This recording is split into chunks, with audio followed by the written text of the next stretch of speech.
ধর্মীয় ভাবগম্ভীর পরিবেশে খতমে কোরআন, খতমে গাউসিয়া আলোচনা সভার মাধ্যমে সম্পন্ন হয়ে রাউজানত তাহেরিয়া সুন্নিয়া মাদ্রাসার ইফতার মাহফিল।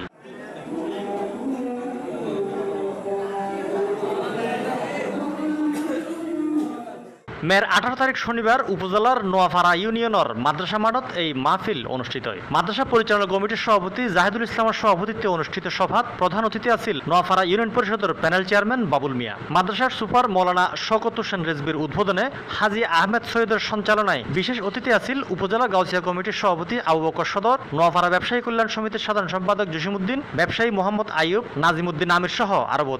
এছাড়াও গাউসিয়া কমিটির উপজেলা, ইউনিয়ন ও ইউনিট শাখার কর্মকর্তা ও সদস্য উপস্থিত আছেন।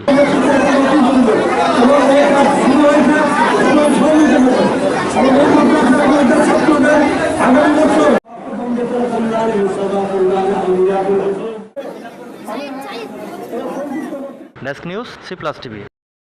হ্যালো ভিউয়ার্স, ভিডিও বেনিসুদি সাবস্ক্রাইব লেখক লাল বাটন আছে ইবেত ক্লিক করুন আর ডাগুদি উগো বেল আইকন আছে ইবেত সাবধান তাহলে অনেক ব্যাক করা গদি আর ভিডিও কিনতে পারিবেন আরা সাগাইলে হতা হই।